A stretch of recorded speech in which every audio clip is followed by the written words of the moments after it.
Martin's shave tests, Saturday the 15th of August. Still got a heat wave on, I don't like it. Anyway, quick dash of a shave with this Proraso menthol, which actually does help. It is a cooling shave. However, what I thought I'd do today was use a Wade&Butcher special. Now, I looked it up and it would appear that for about 80 years, Wade&Butcher was probably the most significant, probably the major exporter rather, into America. And what I find rather interesting was the fact that the numbers, you're talking about between 200,000 and 400,000 razors a year over an 80-year period. So you're talking about many, many, many millions of straight razors. But towards the end of the period, which started, well, sort of 1849, 1850, the gold rush period, where they cashed in on the idea that people wanted a big, rugged razor. A big, rugged boys. Anyway, come the turn of the century, that infamous Gillette gentleman started overcoming the market. And so there was a little bit of a interesting period here where my particular razor, which I'll show you in 2 seconds, once I close this Proraso green. Yeah, this is the special. Named special because most people by then were using the horrible double-edged Gillette disposables. Special for those people who like to use a proper manly shave, and of course for barbers. So they put a few like extra hollow ground and whatever onto their blades.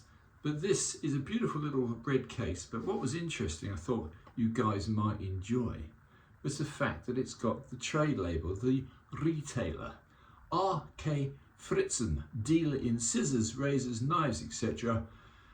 Light, fine grinding, Brooklyn, New York. So about 1900, 1920, and it's got the special emblazoned upon the scales. To say, it's just trying to say, don't go to a double-edged. Be a special person.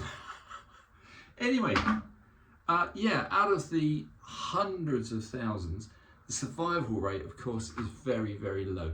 This one, 1920 celluloid, beautifully emblazoned with special on the scales.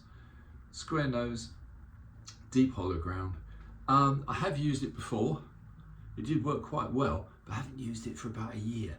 So what I'm trying to do now is trying to get a bit of interest in the earlier Wade&Butchers. So I'm going to try at some point to get myself an early Wade&Butcher or two. I've got to say, this isn't brilliant. I neglected to put on any notes as to what edge I'd put on it. So I really don't know. Obviously hanging here tested okay, but it's a good razor. It's certainly not struggling.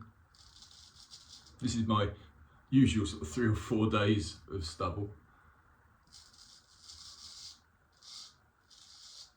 I think I need to soften this stubble a little more. I'm always in a rush. Yeah, but it's a good blade. Very nice. However, I should have put a bit more hot water upon it. Yeah. Blech. So I'm going to just add a little bit of lather in a minute. And I can already feel the menthol is cooling the skin. I don't want to bore you guys into catatonia, but it has been hellishly hot in England. Very, very unusual conditions. And I haven't enjoyed it because I'm old. Anyway, yeah, I think in time I'm going to put another edge on this. This is a nice shave, I'm not complaining too much, but I've got to feed out and do better. In fact, I might put a J-net edge. I've neglected my rather limited experience with J-nets. I had a J-net shave the other day, and I have to say it was good. It was sharp, it was smooth, and it was equal, if not slightly better, to a cuticle. So a lot to be said for natural edges, but for consistency, you simply cannot beat a synthetic stone, preferably from Japan. Consistency, I rather like that word.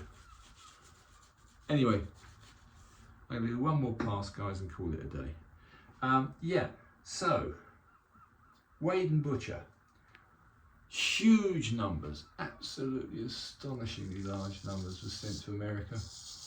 But there was a McKinley Act around sort of 1880, 1890, which stated goods being imported into America should have clearly upon them wherever they were made. And so from then on, if you see Sheffield, that's early. If it says Sheffield, England, it's probably around 1900 or 1920 in this case. But the survival rate of straight razors is very, very low. Simple reason being rust and John Gillette or King Gillette or whatever, with their horrible disposable blade, took the market over. But as I've always stated, boringly, sorry, that if you value skills,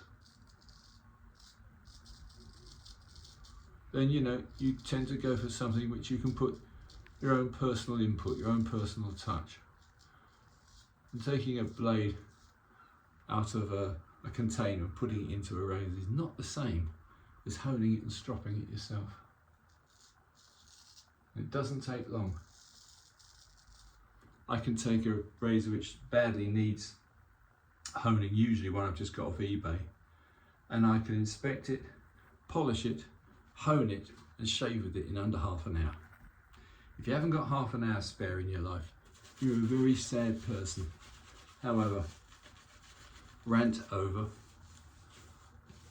This is a very nice little 1920s special by Wade&Butcher. Doing its job, but I got a feeling I can do better. Yeah, I'm pretty certain I'm going to put a J-net edge on this one day. I've got a lot of other razors to do before this. Anyway, just to complete my little talk. Also one of the reasons straight razors have a very low survivability is during the First and the Second World War, there was a call on steel, can you believe? And people were stupid enough to give up their razors for the war effort. As in Britain, we gave up aluminium pots and pans for the war effort. So it seemed they did with steel, and people were chucking in what was already by then a bit of an old-fashioned way to shave. And so an awful lot of pristine, perfect razors got turned into Sherman tanks. Anyway, there it is, Wade&Butcher. Very, very nice case. I do love a nice case. How about that? So that's my shave, pretty much done. I would honestly say I'm going to get a couple of earlier Wade&Butchers just to see what all the fuss is about. Shame they cost quite a bit of money, but you only live once. And I do like a nice razor shave. Anyway guys, Martin's test shaves, Saturday morning, over and out.